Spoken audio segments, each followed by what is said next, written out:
Twekukonerwa ndodzimafoni kana takutanga pesha nguva yapfuura tanga takaomerwa muchango takabuda vakati ndiri ngenyu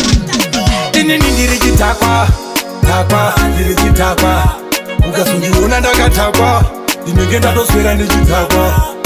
inini ndiri chitakwa takwa ndiri chitakwa usanyeberwe yandina maramba doro nange ndatakwa sakunyenyora madoro kana mukandiona ndakatsiya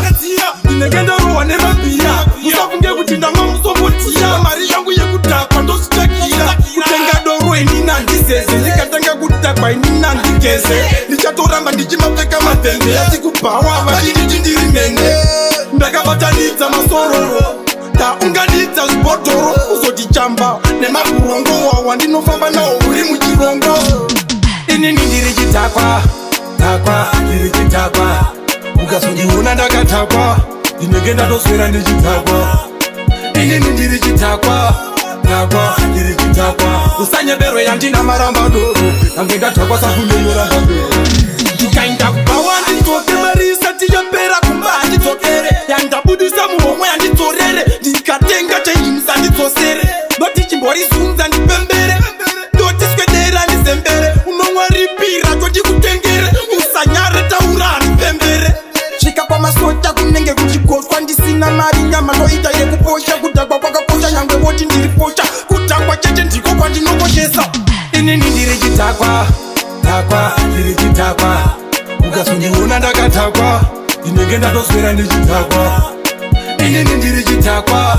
takwa ndiri chitakwa usanyeberwe yandina maramba doro nange ndatakwa sakunyenyora madoro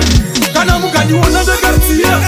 ndinenge ndarohwa nemabhiya musafunge kuti ndamwa musombotiya mari yangu yekutakwa ndosvitakira kutenga doro inini handizeze ndikatanga kutakwa inini handigeze ndichatoramba ndichimapfeka mapembe asi kubhawa vachinditi ndiri mene ndakabatanidza masororo ndaunganidza zvibhodhoro uzotichamba nemakurongo wawa ndinofamba nawo uri muchirongo inini ndiri chitakwa takwa ndiri chitakwa ukazondiona ndakatakwa ndinenge ndatoswera ndichitakwa inini ndiri chitakwa takwa ndiri chitakwa usanyeberwe yandina maramba doro nange ndatakwa sakungenyora madoro ndikainda kubhawa ndidzoke mari isati yapera kumba handidzokere yandabudisa muhomwe yandidzorere ndikatenga chenjimisa ndidzosere ndoti chimborizunza ndipembere ndoti swedera ndizembere unomwaripira toti kutengere usanyare taura handipembere kunenge muchigotswa ndedeye kukuposha posha ndiri tocha